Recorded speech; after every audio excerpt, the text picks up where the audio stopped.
जूरिश law classes में आप सबों का बहुत बहुत स्वागत है। आज हम पॉक्सो एक्ट के बारे में जानेंगे। ये खास करके बिहार, राजस्थान, एमपी के लिए काफ़ी उपयोगी है। ये एक्ट को लाने का मकसद क्या रहा, ये एक्ट कब पारित किया गया, इसके बारे में हम जानेंगे। इस एक्ट का पूरा नाम है the protection of children from sexual offences act 2012, यानी लैंगिक अपराधों से बालकों का संरक्षण अधिनियम 2012 एक्ट नंबर 32, यानी 2012 में यह 32वें नंबर पर एक्ट है। राष्ट्रपति द्वारा सहमति 19 जून 2012। यह एक्ट महिला और बाल विकास मंत्रालय द्वारा इस एक्ट का ड्राफ्ट तैयार किया गया था, जिसे संसद द्वारा 2012 में पारित किया गया। इस एक्ट का उद्देश्य है कि बच्चों को सेक्सुअल असल्ट, सेक्सुअल हरासमेंट और पोर्नोग्राफी जैसे अपराधों से सुरक्षा प्रदान करना और विशेष न्यायालय का गठन करना। इस एक्ट में कुल 9 चैप्टर हैं और 46 धाराएं हैं, एक अनुसूची है।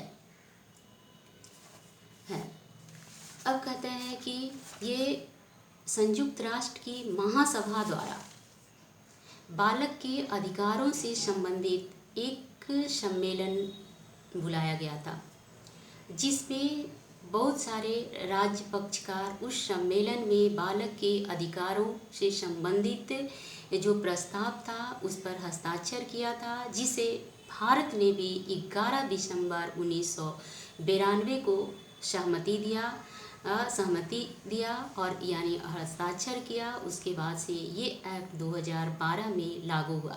बच्चों से संबंधित प्रावधान तो संविधान में भी है।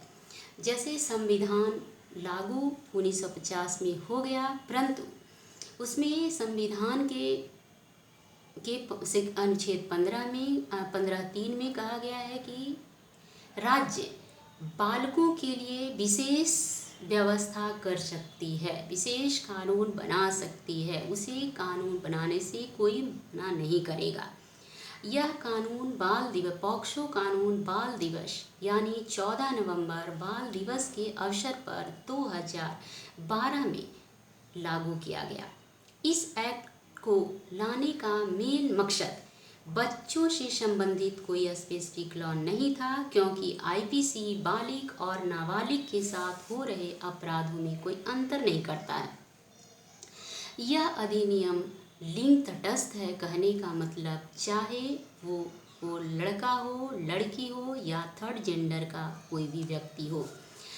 ये इस एक्ट के तहत नाबालिग के साथ सभी यौन गतिविधि को अपराध बनाकर यौन सहमति की उम्र को 16 वर्ष से 18 वर्ष की उम्र बढ़ा दिया गया है।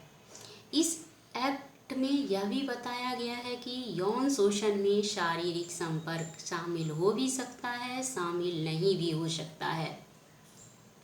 जैसे इसी से संबंधित मामला था स्किन टू स्किन मामला, जो कि बॉम्बे हाई कोर्ट द्वारा बताया निर्णय पारित किया गया था।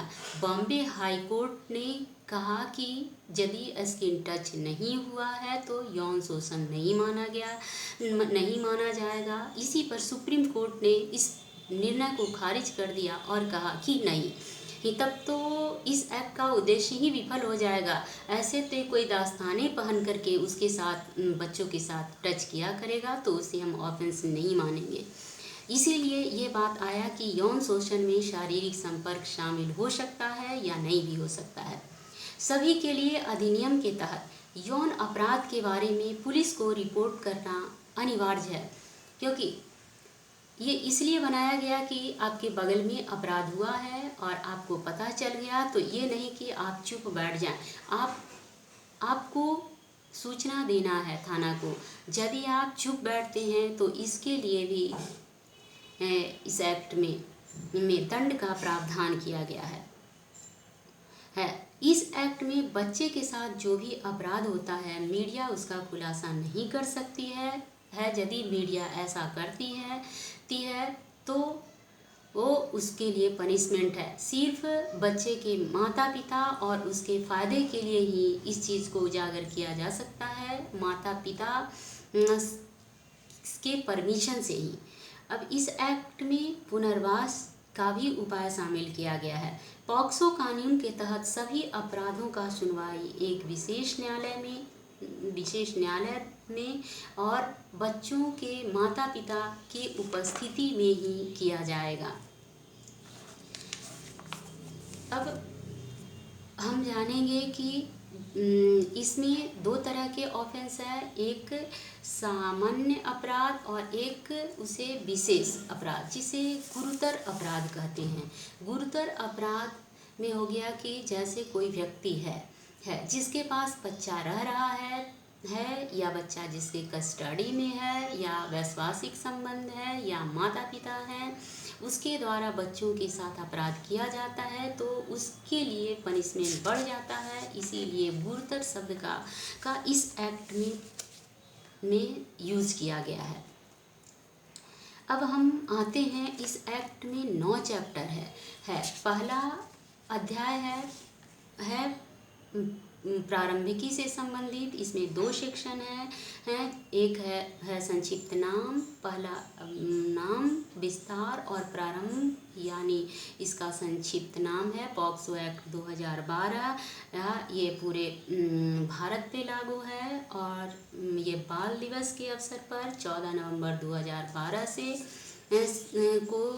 से यह लागू है। दूसरा सेक्शन है डिफिनीशन क्लाउज है जो कि किशोर का डिफिनीशन बताती है। किशोर कहते किसे हैं, धार्मिक संस्था क्या है, लैंगिक हमला किसे कहते हैं, यौन उत्पीड़न किसे कहते हैं, विशेष न्यायालय का गठन, विशेष लोक अभियोजक, इन सब के बारे में बताता है। अध्याय 2 सेक्शन 3 से 12 तक सेक्शन है। अध्याय 2 में भी 5 खंडों में है। एक तो है पेनिट्रेटिव सेक्सुअल असल्ट और उसके लिए पनिशमेंट, दूसरा है अग्रावेटेड पेनिट्रेटिव सेक्सुअल असल्ट और उसके लिए पनिशमेंट, तीसरा है सेक्सुअल असल्ट और उसके लिए पनिशमेंट, चौथा है अग्रावेटेड सेक्सुअल असल्ट और उसके लिए पनिशमेंट, उसके बाद है सेक्सुअल हरासमेंट और एंड पनिशमेंट। आज यहीं तक, उसके बाद दूसरे क्लास में।